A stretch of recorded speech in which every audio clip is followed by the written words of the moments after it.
Okay, Alex, would you like to say a few words to introduce Jacob? Right, okay. Yeah, so good afternoon, everyone. So we are very pleased to start a new series with very distinguished speakers. And so the opening of that is by Jacob Gavartin, who started his career in Riga, in Latvia, but then quickly moved to Royal Institution in London and in the 90s, and then also spent some time in Cardiff and Liverpool. And after that, he joined UCL and spent 10 years at UCL and moved into industry, initially to Acceleris, and now he is one of the distinguished members of Schrödinger. So during his career, Jacob did lots of things, say, ranging between some oxides to some drugs. And so today he is going to tell us about OLED materials.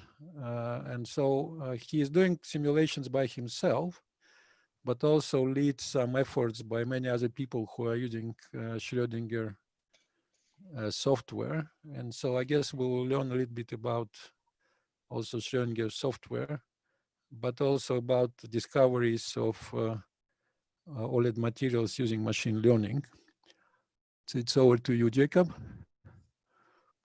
Right. Thank you very much for the kind invitation and also the introduction. It's you know, I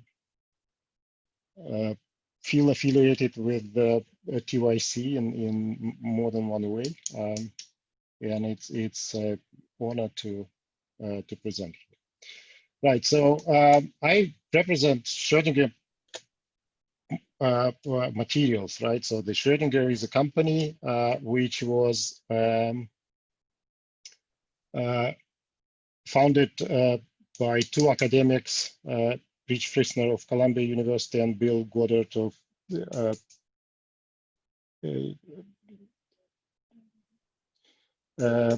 Caltech, and so that was 30 years ago this year. And the idea was that at the time that computational modeling could be useful, specifically useful for the drug discovery programs, but also for materials programs. And so this is kind of our motto. We developed the software to improve human health and quality of life by putting atomistic modeling on the table of the materials discovery and drug discovery. So we are a medium-sized and growing company, right? So we have about 400 employees worldwide. So the company is actually an American company, but we have a presence in Europe, in Germany. So in Germany, there is a daughter company, Schrödinger GmbH. And there are a few of us in the UK. We have a big office in Japan and in Korea, and some distributors in China, big development offices in India, two, I think maybe three now. And of course, there are our major offices in the United States, New York, San Diego, Portland, and Cambridge. So what do? We essentially develop the software, atomistic modeling software.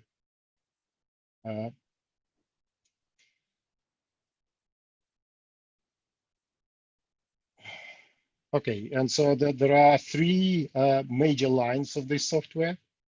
And so some of that is physics-based simulation, and we do simulations ourselves. We develop the software for the clients, primarily in industry, but also in academia. And we also do the contract research on behalf of the clients as well. So the other part of this, the machine learning technology for chemistry and formulation, and this is a relatively new effort, which is, I would say, about 2 years old. And we also have the enterprise informatics platform, which is called Live Design, and I will mention that, as needed. But primarily, our focus today is going to be on the physics-based simulations and machine learning. Okay, so as far as the atomistic modeling is concerned, however you think about that, probably some people already seen this slide, right? So there are 3 major steps, right?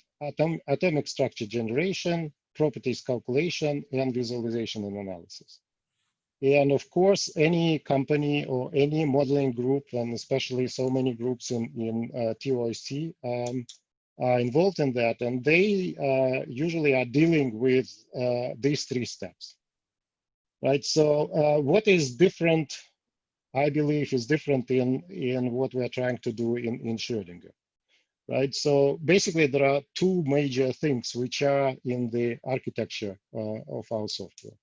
First of all, we go from the single molecule or a single system to the libraries, and that means that whatever you can do with one molecule or with one solid state or some other system or polymeric system, you can do with the libraries of the systems, right? So it's scalable. The software is scalable, so it can deal with the libraries. And second is that we go from the single energy calculations, which are normally the case, right, to execution of the complex workflows, and we try to optimize them in such a way that these workflows could be a tool for recovering, some important observables, numbers, values from the calculations. So basically,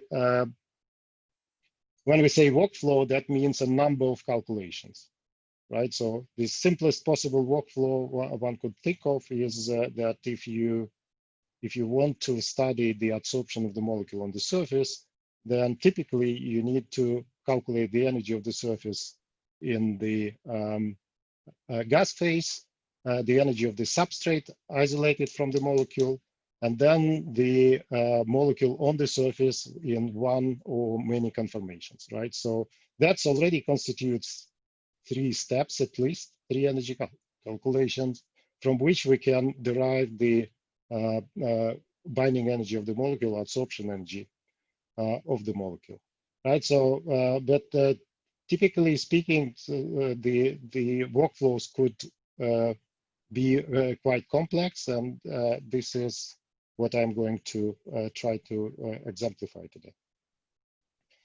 Right, so on the back end of our calculations, there are molecular mechanics engine, molecular dynamics engine, combinatorial chemistry engine, quantum mechanical molecular engine, Jaguar, and periodic density functional theory called quantum espresso. Right, so I will not much talk about that, but of course, if you want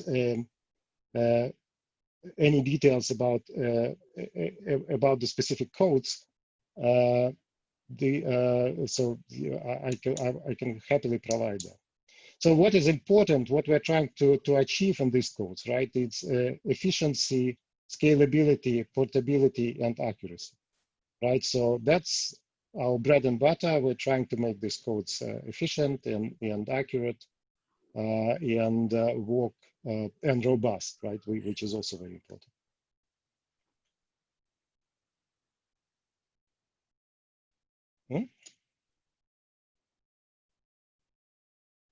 Okay, so in what we do in material science modeling, we focus on the specific industrial applications, right? And this doesn't mean that our software is specifically locked into this application and nothing else. We do what the typical modeling software does, right? But we are trying to have the typical problem of the typical industry in mind and develop the methods and the workflows which would fit into this industry, right? And this is a very challenging task, right? So because one of the major problems when we try to introduce the modeling in the industry is the time frame of the typical project, right? So we need to make sure that the calculations are accurate enough, but also that they can fit into the short projects like 3 months,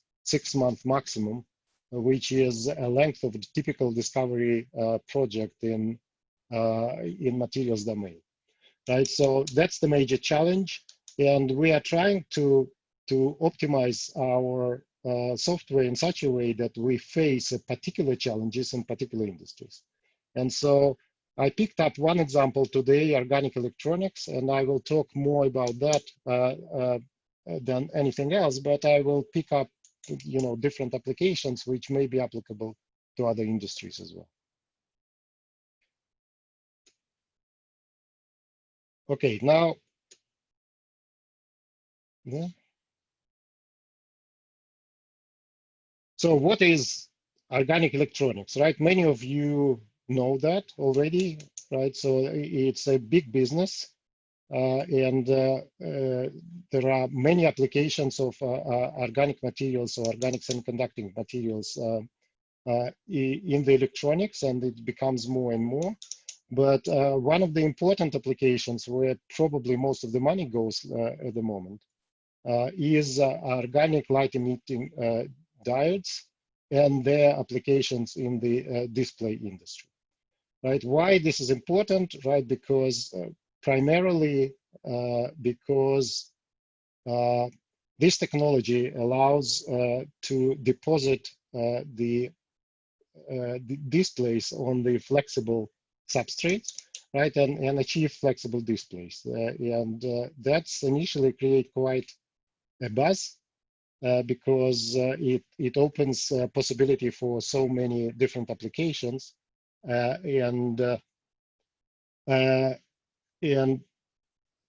so obviously that there is a big market demand in new materials in this field, and the field is of discovery of new materials in this area is very fertile now and very competitive.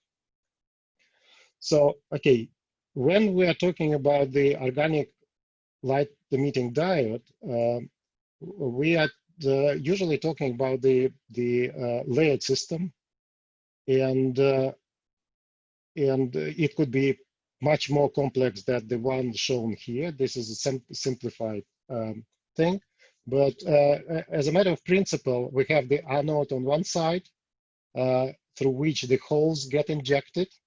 They propagate through the whole transport layer, and they get injected into the emission layer. And on the other side, we have a cathode where the electrons get injected. And so ideally, emission layer consists of the host material and the emitters material. And so the host material should have a comparable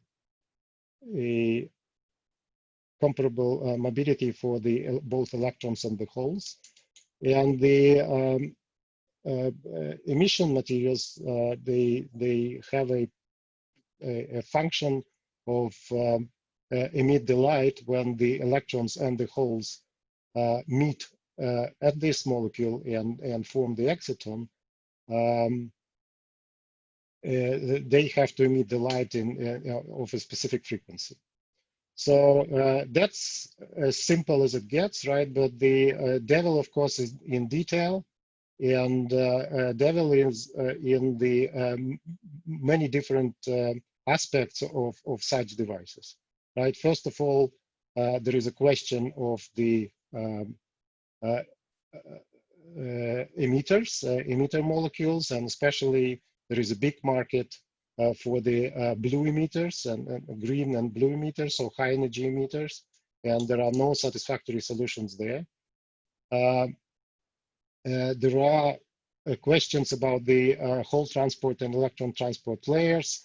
There is a question of the balance of the thickness of these layers. There is a question of what is happening in the interface, and so on and so forth. But primarily what we're interested in is the injecting the carriers and the processes related to that, charge accumulation at the interfaces related to injection, transport of the charge carriers through the layers, formation of the exciton in the emission layer, and the emission itself, preferably by the radiative decay. Okay, so what are the key design factors for OLED materials, how the computational chemist would perceive that, right? So first of all, there are optoelectronics properties, right? And we already seen that in order to form the exciton, electron and a hole both electron and a hole must have a potential well near the emitter. Right, so that the first requirement is the obvious requirement of the band alignment between different materials in the device. The second is, we already mentioned charge mobility, and I think this is very much of the interest on some of the groups in TYC. Then charge transfer characteristics by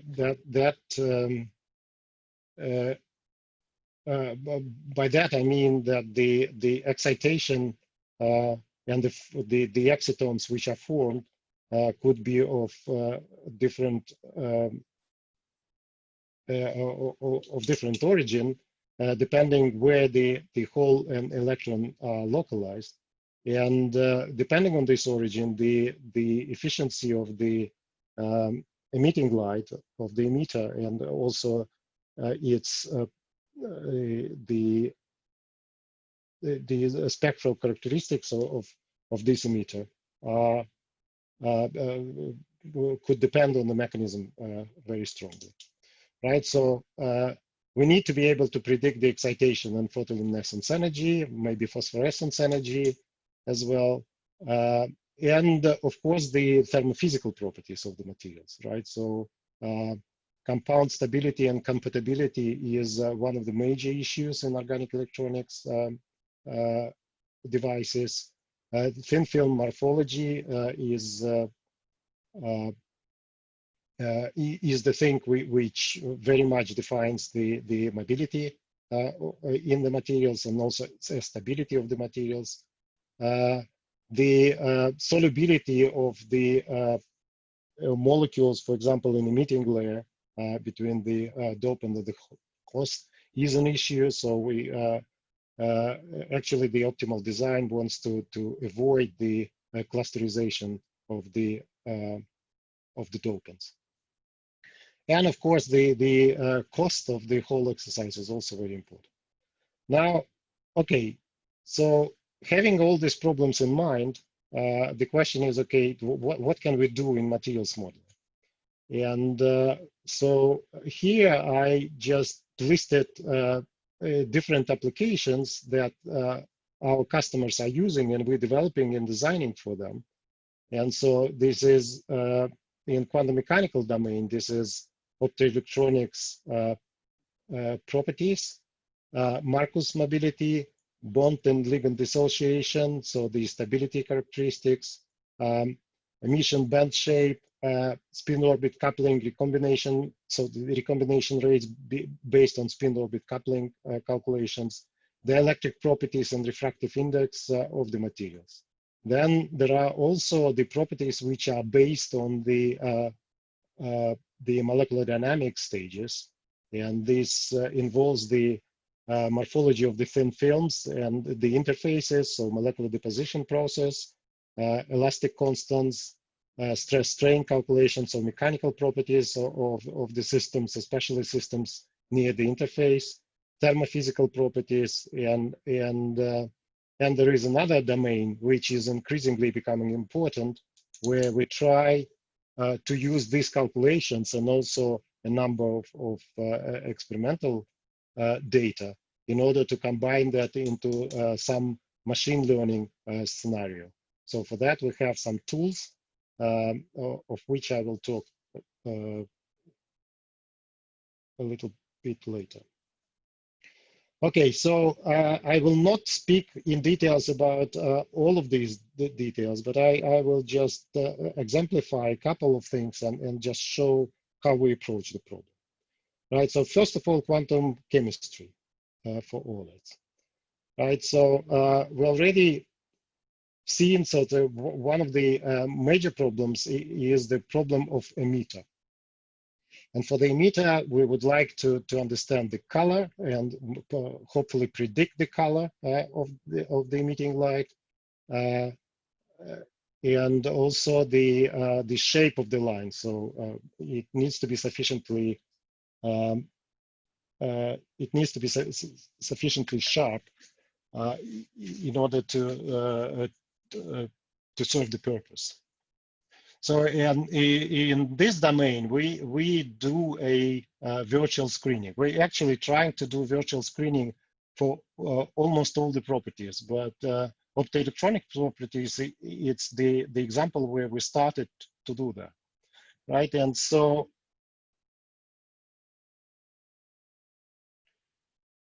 if I just try quickly to show what I mean by that, right? So remember our principle that we can do the calculation of the properties of the whole library, and the properties could be something more complex than just a single energy calculation or even the excitation energy. So here is the library of the various iridium-based organometallic complexes, right? So I can show them or view them at the same time, right? And I now can do the calculation for many optoelectronically relevant properties of this system. So if I go to materials, quantum mechanics, and go to the optoelectronics calculations, then I can calculate things like oxidation and reduction potentials, hole and electron reorganization energy, triplet energy, triplet reorg energy, the special single triplet splittings of the molecules with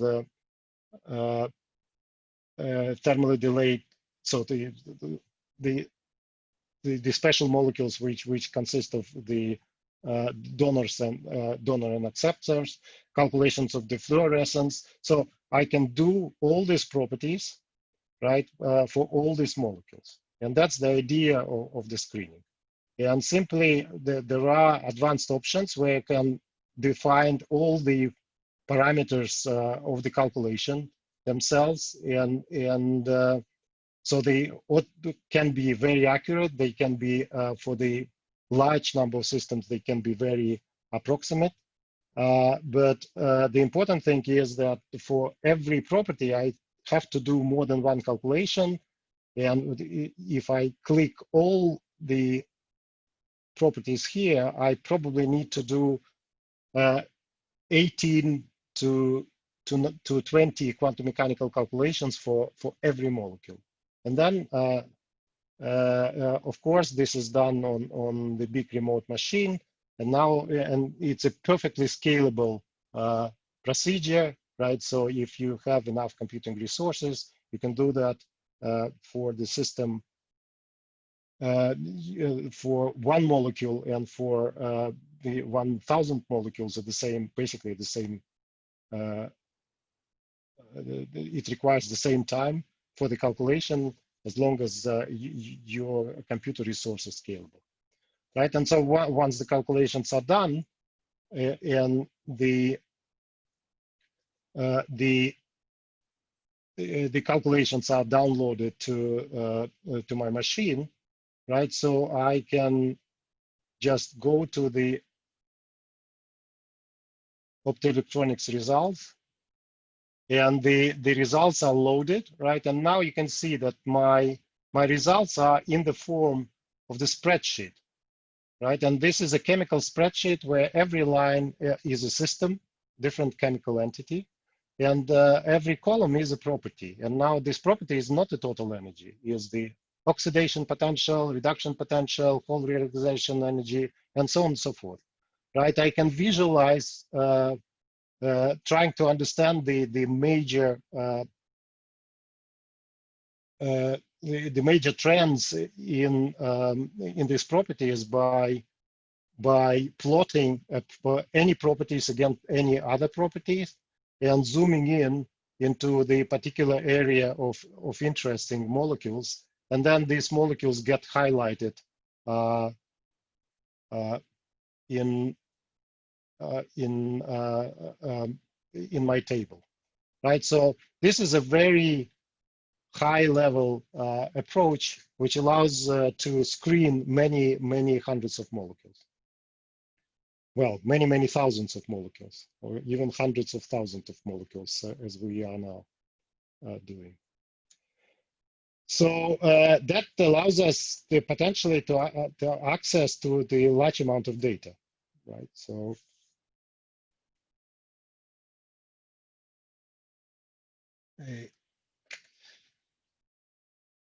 okay, so the next stop is the bond dissociation energy, right? So this is a very easy to create workflow, right? But it is very important descriptor in the stability, chemical stability of the molecules, right? So we can have again a library of the molecules and submit these calculations, and the calculation will identify the weakest bond in every molecule, right? What is important for our optical applications is not only the ground state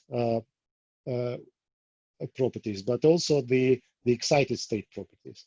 And here is the source of all problems for example, for blue emitters. So one can see here that if we consider the ground state, then the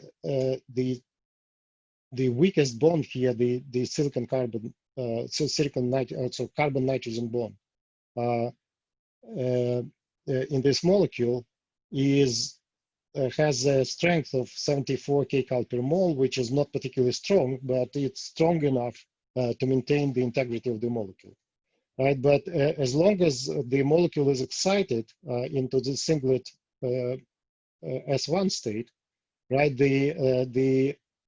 it basically becomes unstable or very metastable, right? So, and this is the source of many problems in organic electronics, because there are lots and lots of new molecules discovered almost on a daily basis, but majority of them are simply unstable and cannot support the lifetime of the devices, right? So the early flags of the stability of the system is a very important parameter.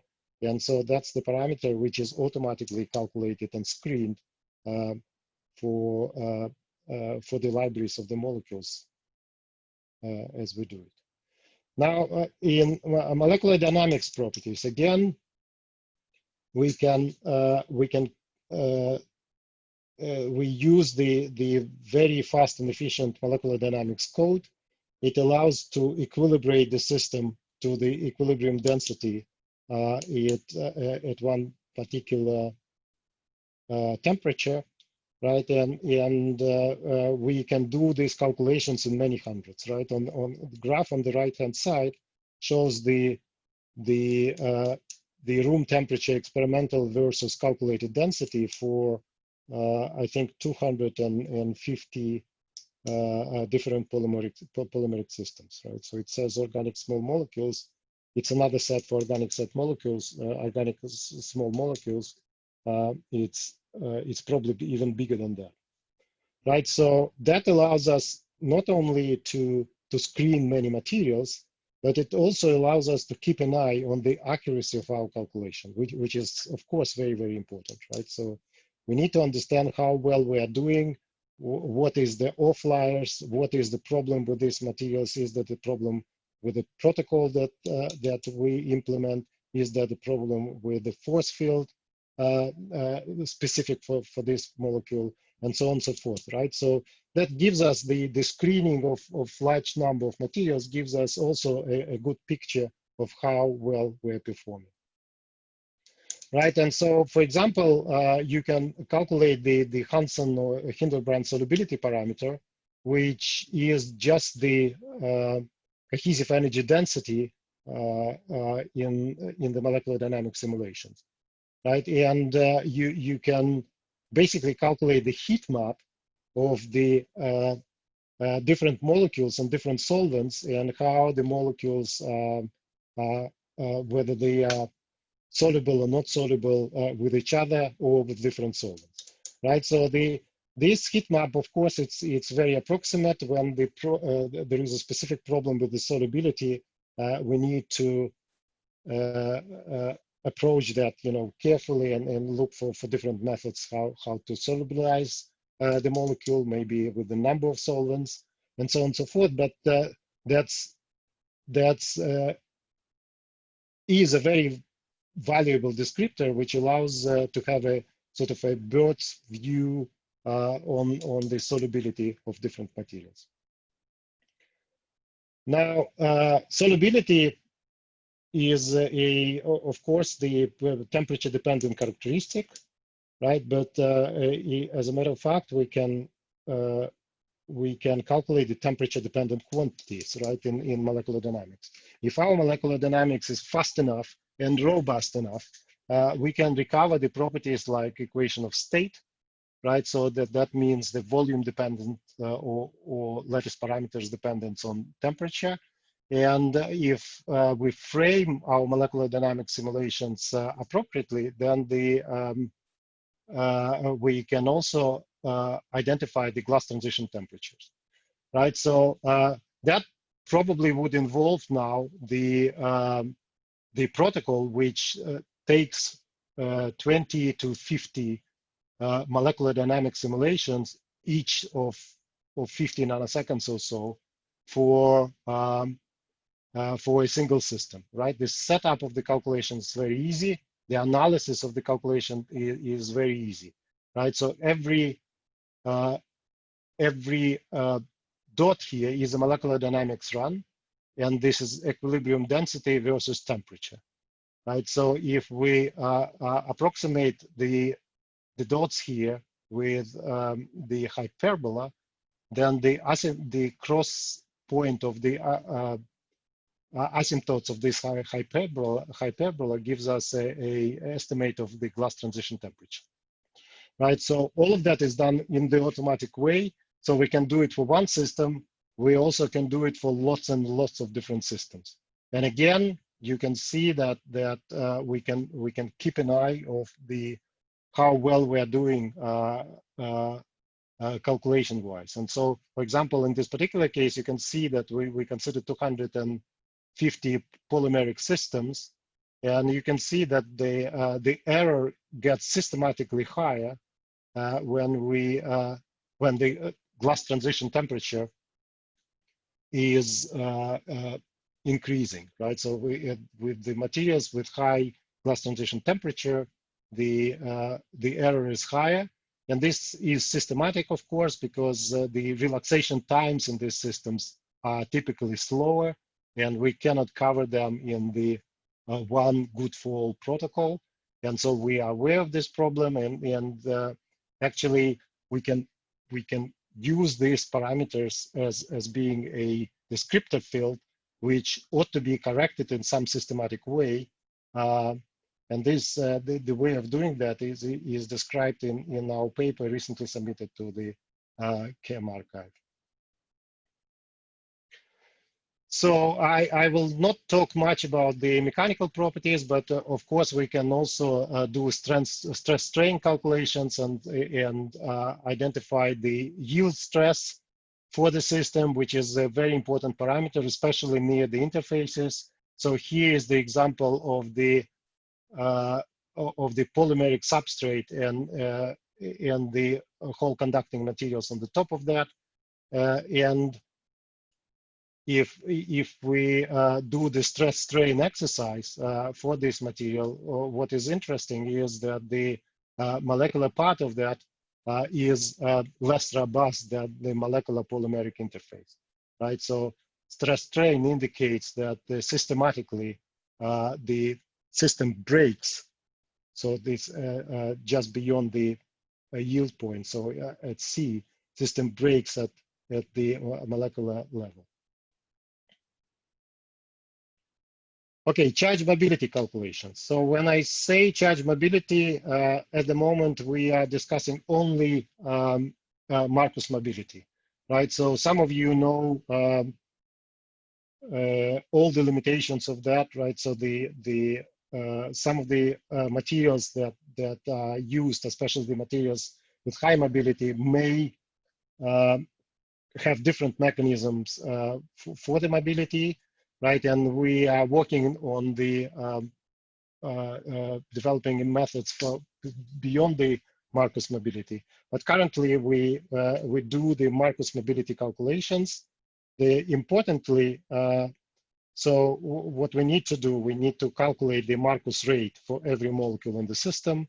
And we need to use the kinetic Monte Carlo simulations in order to recover the mobility tensor in the calculation. And we can do that in the presence of the electric field. We can do it as a function of temperature or as a function of the carrier density or current density. So the kinetic Monte Carlo part is developed in collaboration with the Vodka package. So that's the code which has been developed by the Max Planck Institute, the Max Planck Institute in Mainz. So in group of Denis Andrienko. So what we essentially do? We start with a single molecule. We convert the single molecule to the condensed system. We relax the system thermodynamically, and after that we get the amorphous, primarily amorphous structure, right? So since our main target is amorphous structure, and so we're dealing with the mobility of amorphous systems, then the Marcus approximation usually does work in these systems, unlike in many crystals. So once this is done, for every molecule, we identify the molecule and its neighbors. All of that is done on the background, so the user need not to worry about that, right? So, and then the electronic properties of this molecule are calculated in the environment of the classical environment of nearest neighbors. So this is essentially QMMM method. And then the coupling integral between all the nearest neighbors is calculated for all the pairs, right? So then we have all the parameters required for to calculate the hopping rate between any pair of the molecules. And then we are good to estimate the mobility, right? So in order to do that, when we say we calculate in QMMM, we do the calculation of certain site energies, we are primarily discussing four site energies, right? So we need to know the energy of the molecule in the relaxed neutral state, the energy of the molecule in the charged state in the neutral state geometry, and the geometry of the molecule in the charged state in the charge optimized geometry, right? So that gives us the on-site energy difference delta UI. So on the acceptor side, again, we need to do the similar calculations, but symmetrically similar. So that means that for every molecule now in our system, and the system may contain many hundred of the molecules, we do these calculations automatically on the backside. And then another important parameters which can be recovered from these calculations is the reorganization energy, which is also an important parameter in Marcus rate. And then, you know, after the calculation is done, we can analyze the trajectories. And in this particular case, one could see that, for example, if we go into coarse grain representation, where every molecule represented by the ball, and then just select the molecules by the certain occupancy, and select the molecules by color the molecules by the site energy, we can see that the molecules which are most occupied have a particular site energy which is larger than or smaller, depending on the charge, than the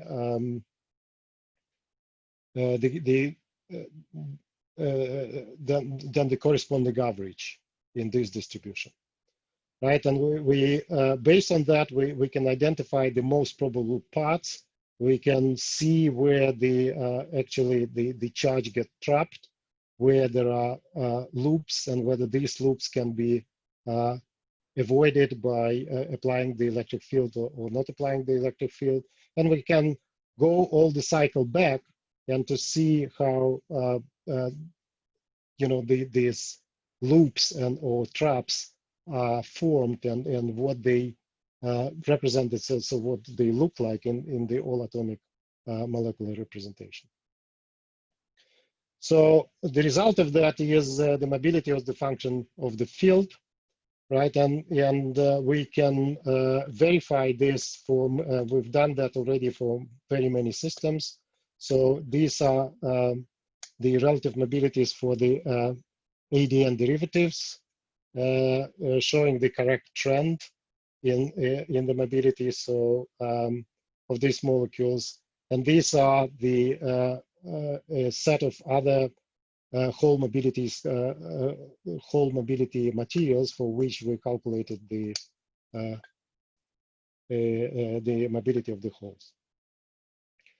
Okay, so finally, I will briefly talk about the informatics and data-driven development. Right, so this is a relatively new field, but you can see already that our drive in the physical methods is to generate lots and lots of data, right? And of course, there could be also a lot of experimental data, and then we can try and use this data for machine learning algorithms and maybe to predict new structures, right? So we have the machine learning tool, right, which is based on the supervised learning algorithms and the built-in structural descriptors. There is a sort of a heat map correlation map which can identify the structural motifs in the molecules which correlate with specific property or anti-correlate with specific property. And that gives the machine learning, the neural nets, for example, the idea where to go from, or how to improve the current set. Right. We also have the genetic optimization of the chemical fragments idea, and so basically that can optimize some generic functional which is built on the penalty function targeting some specific properties of the molecule. And so you can start with the libraries of the motifs and then end up with the molecules which satisfy particular design criteria. Right, so all of that is, so in order to run the protocols on and keep the libraries of many molecules, we have the product which is called Live Design, and this is the data-driven discovery solution, right? So primarily, these are very sophisticated chemically aware spreadsheets which contain many properties and can correlate any properties with any other properties. It also supports the ideation, right? So that can be explored. So the new molecules, new fragments, new ideas can be explored in in collaborative manner. Right, so when we do machine learning, we implement different ways of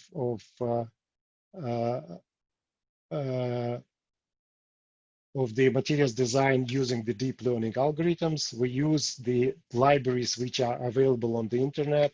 We use our own libraries. We generate lots and lots of other libraries using the genetic algorithm. And then we use the deep learning algorithms and multi-level nets algorithms in order to train the model and identify the molecules with the high promise. Right, so this is just a test, right? So we came up with the design of the molecule with the maximizing triplet excitation energies. And so we end up with a few hundreds of those, and some of them are already known molecules, right? So, so the predicted triplet excitation energies for these molecules are shown here. And so these are the good candidates, and then of course, the numbers for the excitation energy can be validated with more precise quantum mechanical calculations. Right, so we can do a multi-target multi-target searches, right? So we can optimize the HOMO and the LUMO energy of the molecule, maximizing the triplet energy and minimizing the absorption wavelength, right? So try to find more blue emitters, right? And this design actually works very well, right? So we can identify many molecules. We can train the neural nets on a specific test set, and at the end of the day, we discover new materials, and this is the tool which is being already used by some of our industrial partners. So finally, just a little glance on what's in the future, right? So one of the interesting tool our scientists are working on, informatics tool, is based on the just the reading the molecules from the scanned papers, right? So basically the idea is that you can scan many papers. The automatic tool identify the figures in these papers with the molecules and only the molecules, and then these molecules get the interpretation by the SMILE string, and this is actually a very effective way of scanning many structures and expand your libraries. So it's this is something which is coming by the end of this year. So with that, this is a brief overview, right? So I didn't talk much about the underlying physics and chemistry, but of course, this is always the problem, right? So in all the calculations, we have to assume certain things before we do the calculations. And if the assumption is wrong, then the calculation don't make sense, right? So that is, so our software doesn't have a magic button, right? So it allows people to do effective calculations, but still the models must be validated. And so this is just the last slide, highlighting how we collaborate with both industry and academia. And so, thank you very much for your attention. So I'll be happy to answer some questions now. Thank you, Jacob, for this very nice overview talk over the capabilities of the Schrödinger suite of programs. I think that was very nice. I'm not sure if we have any questions. Please, could you type something in the chat box and then I unmute you. So Alex has a question. Yeah, Jacob, so lots of questions, but say, for example, one is, say, you look at solubility And but do you look also at coating on substrates? Because solubility you need, I guess, in order to say these materials can be deposited somehow. And so I guess it is some spin coating or one of those. Is there anything you're looking in that direction in terms of interfaces with substrates and deposition? Yes, so we have a tool,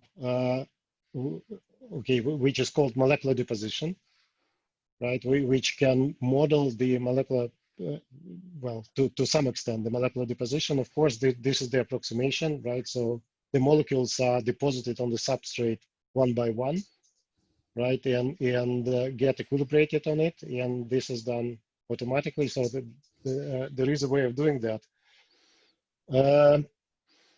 But why do you need solubility then? Because so I guess you need solubility in order to see how to put these molecules in some solutions, which then can be deposited. Is that right? Or it is? Yes and no, right? So for example, if we have a whole conducting layer and the host layer, which are very soluble, that means that under electric strain, the interface between them get eroded, right? So this is just a signal that if the molecules are very soluble, then the interface between them is not sharp and getting less and less sharp during the device exploitation, right, under electric strain. So another question of solubility in this particular case is that if we have the, typically in light emitting layer, we have a dopant material which emits light emitters and the host material, right? If emitters cluster and phase separate, right, during the deposition procedure, then there is a significant loss in emission strength, right? So there must. So the parameters like solubility, they enter everywhere, right? So when we try to analyze the particular properties of the interface, this is next step, right? But if the solubility is too high or too low, right, in particular cases, this is the descriptor which gives us an early flag that this might be a problem. Right, just a quick question about structure of these glasses. So are these materials are good glass formers, or they will kind of crystallize partly or will form some non-crystallites when you cool them down? Well, okay. So for the light emitting layer, the objective is not to have a crystal, right? So for some other applications, we probably need crystals, so especially for materials where we need very large conductivity, right? But the idea of the light emitting layer is, so it's usually made in the molecular deposition and vacuum molecular deposition procedure. And in this procedure, usually the system is amorphous, or at least partially amorphous. Having said that, it's always a question what happens to the system when it's under electric stress, right? And so if there is a crystal form of low energy, the system may spontaneously crystallize or crystallize near the interface, and that may have positive or negative effect actually on the material. But primarily we are dealing with amorphous structure. Okay, thank you. There is also Franco who has a question. Mm-hmm. Yes, in fact, I was trying to type two. Very nice presentation. Thanks, Jacob. The first one I was wondering is, so staying with these small molecules that are evaporated in the first instance, can you handle blends? So, for example, you can think of a system in which you have two sources and you co-evaporate at different rates. So as to have, for example, a low gap emitter into a bigger gap emitter. This is actually very often in the case of the phosphorescent materials that you referred to. Yes, I mean the technology is there, right? We can handle the mixtures.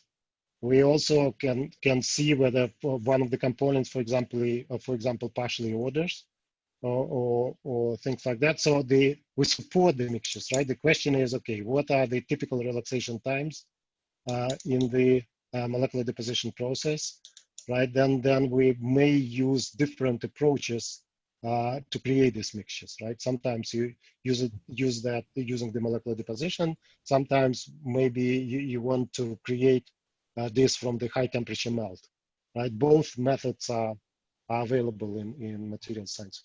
Yeah, would be particularly interesting, these aspects, if you could combine it with the transport modules. Because in principle, so imagine you have a blend where you have only 1% of emitters in a wider gap transport matrix. And so the current goes mainly through the transport matrix, but the excitons tend to localize. Well, some transport will be mediated by these lower energy dopants, and the excitons will preferentially form there. So there is risk, depending on the current level, that all the emitters are saturated. And this is linked to very well-known problems that of the efficiency roll-off in these devices. Yes. So is there a connection? I mean, this also seems to be oriented mainly at the basic physical chemical properties rather than a whole device integrated approach.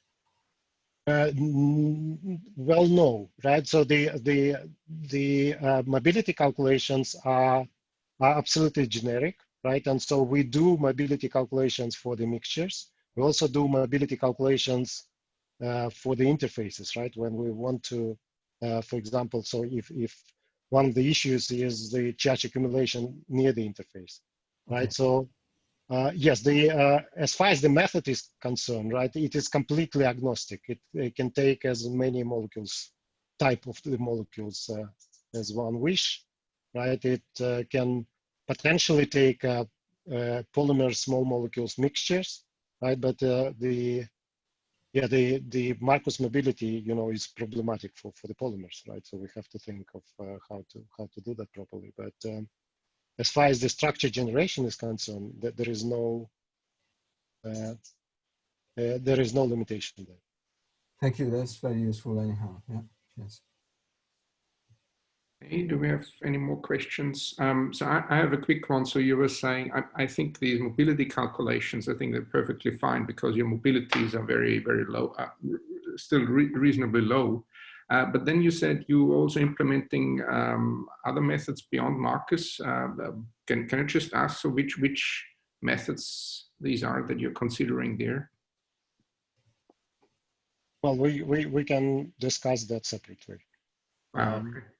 But of course, right? So the simplest possible approach is just assume the. So okay, there are a few things, right? So one is just the bend mechanism, right? Mm-hmm. And so you can assume that there is a band conductivity in some crystals and calculate effective mass and the conductivity from that, and also the with the count of scattering, for example, electron forming scattering. Mm-hmm. Right? But there is also a question of the hopping, right? When the actual mobility is by hopping or by small polymers, where the Marcus approximation itself is not good, right? But one should go to different rate theories, and this is what we're working on now. Okay, and then another question I had, your MD modules, classical MD. So this is typically done with this vodka package, right? No. Our molecular dynamics. So the only bit which is done with vodka package is the actual KMC. Everything else is done with our internal products, right? Like Oh, I see, I see, I see. Jaguar, molecular dynamics, and everything else. Yeah. Does this support sort of polarizable force fields, or is this mostly non-polarizable? It's not polarizable force field, right? But that's another matter, right? We are quite aware of the problem, and that pops up in some different applications as well. And so so yes, we have a separate group that deal with force fields, and as soon as polarizable force field will be available, we'll be first to integrate that. Okay, okay, great. Okay, well, we are already actually a little bit over the time. So I think Franco has one more question. Franco, a quick one. Yes, can you hear me? Yes, absolutely. Any chance that one could calculate the exciton binding energy?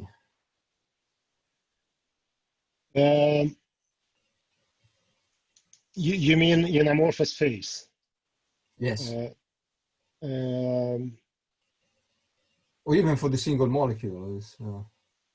But yeah, well, for the single molecule, we don't know what it means, right? So because the exciton binding energy means that we need to assume some model for dissociated excitons.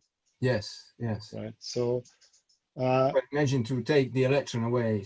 Yes, yes. I mean, we can calculate.